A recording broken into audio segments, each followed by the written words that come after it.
Hello class, welcome to our channel. Today we are going to discuss about enema. Enema क्या होता है कि हम अपने लोअर बाउल में रेक्टम के थ्रू फ्लूइड को इंट्रोड्यूस करवाते हैं, ठीक है। और ये इसका पर्पस क्या होता है, हम क्लीनिंग के लिए, मेडिकेशन या फिर नरिशमेंट के लिए, नरिशमेंट बॉडी को प्रोवाइड करने के लिए हम इस प्रोसेस को यूज़ करते हैं। मतलब रेक्टम एरिया के थ्रू हम अपने बॉडी में फ्लूइड इंसर्ट करते हैं फॉर दीज थ्री पर्पसेस। अब यही बात हम पर्पसेस की बात कर रहे हैं कि पर्पस इसका होता है कि डेफिकेशन को स्टिमुलेट करता है। अगर किसी पर्सन को स्वेयर कॉन्स्टिपेशन हुई है, उसको ट्रीट करता है। ये हमारे बाउल को किसी भी सर्जरी से पहले या फिर किसी भी डायग्नोस्टिक प्रोसीजर से पहले क्लीन करवाने में हेल्प करता है, ठीक है। या फिर हमने एडमिनिस्टर करनी हो कोई किसी टाइप की मेडिकेशन या फिर इन्फ्लेमेशन को रिलीव करवाना हो, तब भी हम फ्लूइड को इंसर्ट करते हैं to prevent the patient from severe conditions. अब हम पेशेंट को अगर गैस मतलब कि गैस उसके पास नहीं हो रही, गैस एक्सचेंज नहीं हो रही है, तो कार्बोनेटिव एनीमा के थ्रू हम उसको ही गैस भी रिलीव करवा सकते हैं। अब आते हैं कि एनीमा दो टाइप के होते हैं, ठीक है। एक होता है इवैक्यूएंट एनीमा, एक होता है रिटेन्ड एनीमा, ठीक है। पहले तो हम ये बात कर ले, एनीमा की प्रोसेस जो होती है ये 25 to 30 मिनट्स की होती है अप्रोक्स। अब इवैक्यूएंट एनीमा क्या होता है, ये होता है इसमें पेशेंट की बॉडी के अकॉर्डिंग जो है टेम्परेचर एडजस्ट किया जाता है। मतलब ये एनीमा तब दिया जाता है जैसे अगर बॉडी का temperature 105 degree Fahrenheit to 110 degree Fahrenheit हो अडल्ट में और 100 डिग्री फ़ारेनहाइट हो चिल्ड्रंस में। मतलब ये बॉडी का टेम्परेचर को एडजस्ट करता है। जैसे अगर बॉडी का टेम्परेचर बढ़ा हुआ है तो उसको अब नॉर्मल में लाता है, ठीक है।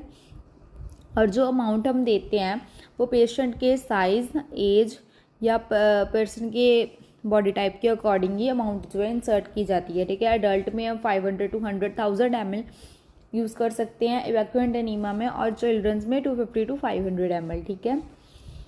इन्फेंट्स में हम 250 ml से कम यूज़ करते हैं, ठीक है। इसकी भी दो टाइप्स हैं आगे, एक सिंपल इवैक्यूएंट एनीमा और एक medicated evacuant enema. Simple evacuant enema जो है इसको हम यूज़ करते हैं डेफिकेशन को स्टिमुलेट करने के लिए, जिससे कॉन्स्टिपेशन ट्रीट होती है। और ये चाइल्ड बर्थ पे भी यूज़ की जाती है ताकि हम गैस को रिलीव करवा सकते हैं। यूरिन पास आउट करवाने के लिए ये यूज़ की जाती है, ठीक है।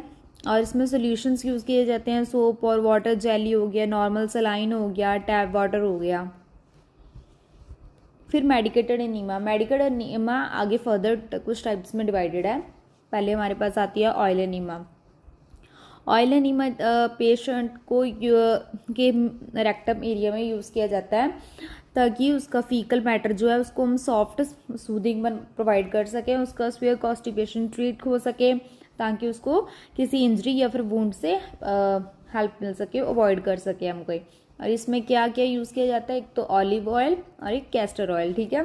ये सॉल्यूशन यूज़ किया जाता है ऑलिव ऑयल एनीमा में।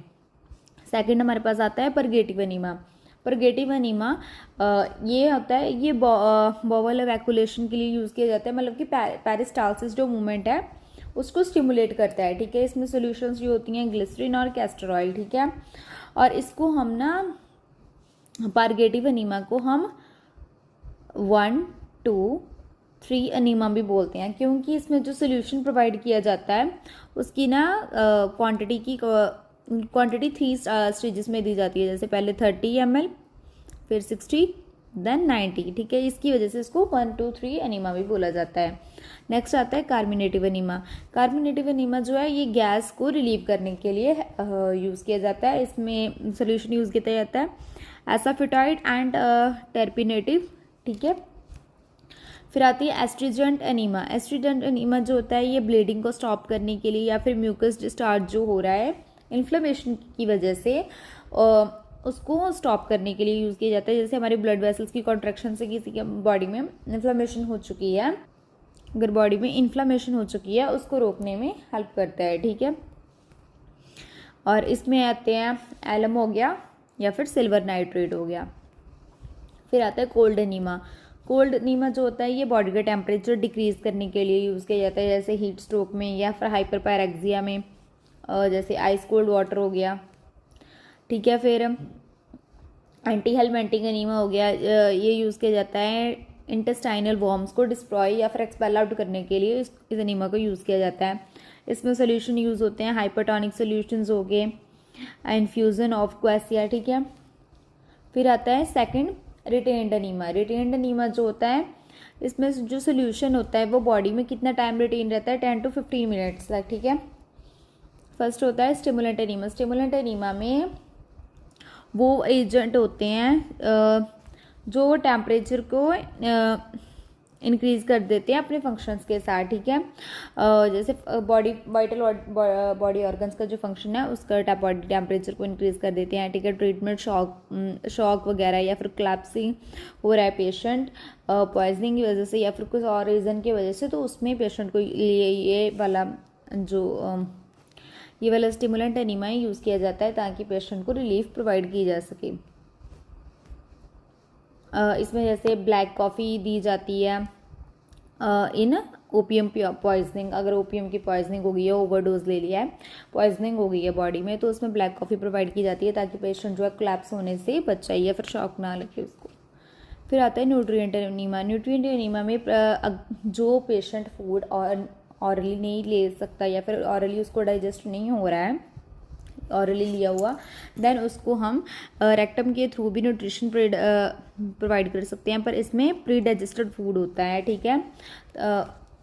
इसमें आते हैं कि ये यूज़ की जाती हैं कि हम जो अपने आप से यूज़ नहीं कर सकते, जैसे हीमोफीलिया हो गए, ठीक है। इसमें न्यूट्रिएंट्स जो है वो रेक्टम के थ्रू प्रोवाइड किया जा सकता है, प्रोटीन, फैट्स, कार्बोहाइड्रेट को उसकी बॉडी क्या रिटेन कर सकती है। फिर आते हैं मोलिएट एनीमा। इस एनीमा में मतलब कि ये वाला एनीमा जो है इसमें म्यूकस को सूत बनाया जाता है ताकि जो मेम्ब्रेन जो है इंटेस्टाइन की वो म्यूकस को सूत करे ताकि उसका जो फीकल मैटर है वो नॉर्मल हो जाए, ताकि हम डायरिया से पेशेंट को बचा सके, ठीक है।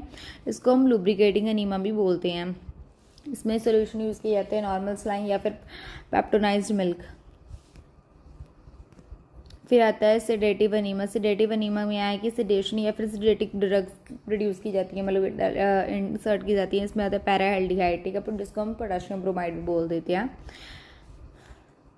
फिर आती है एनेस्थेटिक एनीमा। एनेस्थेटिक ये एनेस्थीसिया प्रोवाइड करने के लिए, मतलब कि गिविंग एनेस्थेटिक ड्रग्स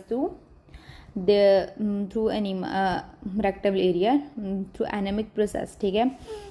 इसमें जो ड्रग यूज़ की जाती है वो अवर्टीन होती है। इसका डोज होता है 130 to 300 mg पर kg पर body weight of the individual, ठीक है। फिर अब हमने एनीमा के लिए क्या क्या जनरल इंस्ट्रक्शंस है। पहले तो हमने लुब्रिकेट जो ट्यूब यूज़ करनी है उसको लुब्रिकेट करना है वाटर के साथ, सॉल्युबल लुब्रिकेंट या फिर किसी वैसलीन के साथ बिफोर इंसर्शन, ठीक है।